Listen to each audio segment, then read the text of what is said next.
В эфире Якутии-24 актуальное интервью. Чтобы не допустить возникновения вспышек инфекционных заболеваний, Минздрав региона доставил в пострадавшие от паводка населенные пункты дополнительный запас вакцин против дизентерии, вирусного гепатита А также препаратов для предупреждения и лечения кишечных инфекций.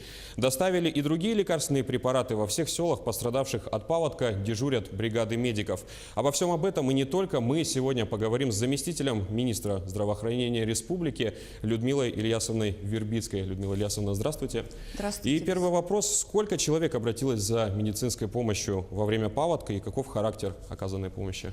В общей сложности обратилось где-то около 90 человек. Основное обращение – это где-то 60 человек, те, которые обратились по Усмайскому Улусу району, потому что основная нагрузка была там, более тяжелая ситуация, и именно обращения были связаны в этом Улусе. Основные жалобы, которые предъявляли наши жители, это повышение артериального давления, потому что мы понимаем, это стрессовая ситуация. И, конечно, факторы, связанные с переохлаждением. То есть это явление вирусной инфекции, да, и вот такие простудные симптомы, по которым люди обращались. То есть других каких-либо нарушений, связанных там, с кишечной инфекцией и так далее, их не было. То есть были проведены все профилактические мероприятия для того, чтобы предотвратить кишечные инфекции. Поэтому только вот вирусные и повышение давления. Насколько оперативно отработали медики во время паводка и все ли было готово к рискованным ситуациям? Да, ситуация была на контроле лично у министра здравоохранения Михаила Егоровича Хлопкова, на контроле Центра медицины катастроф. И эти мероприятия были проведены заведомо, то есть был издан приказ, были оповещены все наши центральные районные больницы. Мы провели несколько селекторных совещаний при подготовке к паводку. И та ситуация, которая возникла, нам позволила очень оперативно и вовремя все сделать, отправить, вот как вы уже озвучили, и вакцины, и лекарственные препараты. И в этой ситуации мы очень благодарны не только Центру медицины катастроф, которая оперативно сработала, а МЧС по республике Саха-Якутия, нашим полярным авиалиниям, те, которые принимали наш груз, и буквально вот за полчаса по любой команде, когда вылетал самолет, мы компоновали вот груз и загружали и увозили. То есть была все оперативно налажена вся деятельность, медицинские работники тоже отреагировали вовремя, поэтому и на местах были созданы и бригады медицинские, на местах были зарезервирован коечный фонд, если на случай необходимости госпитализации в большем количестве. Мы вовремя эвакуировали беременных женщин, эвакуировали детей из мест предполагаемого подтопления. То есть те пациенты, пожилое население.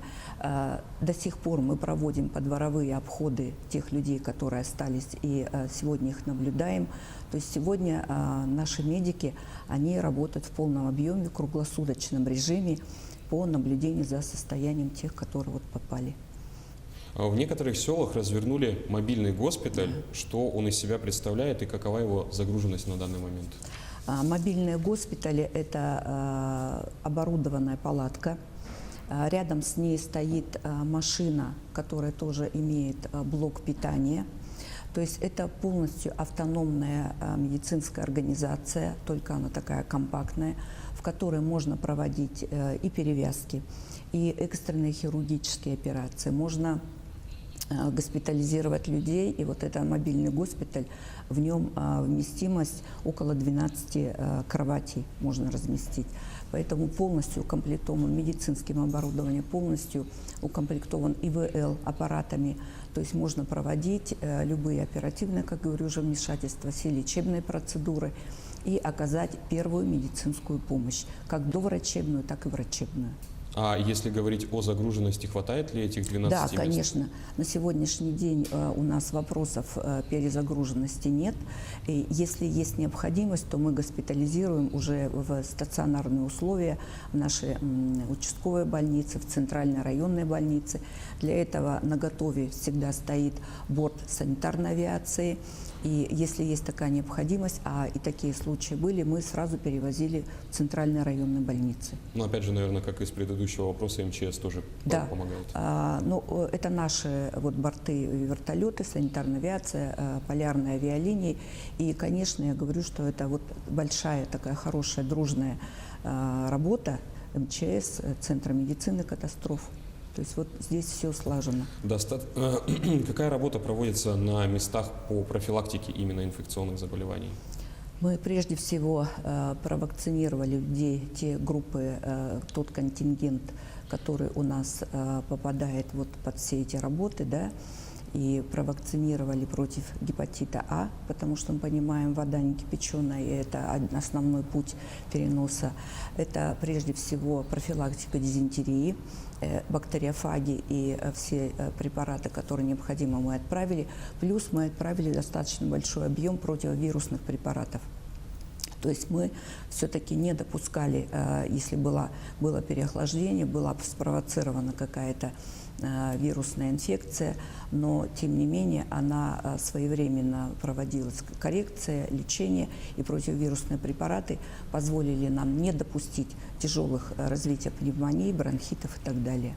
Мы поговорили о переносных госпиталях, о мобильных госпиталях. А как дела обстоят именно с медицинскими учреждениями в самих селах, со штатными больницами? Да, были сформированы бригады. Эти бригады, они предполагались работа, как и положено, в круглосуточном режиме. Бригады были как врачебно-сестринские, так и отдельно-сестринские бригады. То есть в каждом подразделении, в каждой больнице, в каждой медицинской организации сформированы такие бригады. Есть среди них и специализированные бригады, то есть предполагается, что там наличие узких специалистов. Это лор-врачи, это офтальмологи, если на какой-то случай. Из города Якутска были отправлены анестезиологи и хирурги для большей помощи, потому что, как мы всегда предполагаем, в центральных районных больницах бывает 1-2 анестезиолога, но не более, да. То есть мало того, что он должен находиться на рабочем месте, непосредственно, допустим, около операционной, то мы отправили из города Якутска анестезиологов. То есть вот такие бригады были сформированы, и был зарезервирован коечный фонд. Коечный фонд был зарезервирован как на местах в центральных районных больницах, так мы и зарезервировали коечный фонд в республиканской больнице номер 1 и в республиканской больнице номер 2, в инфекционной больнице города Якутска.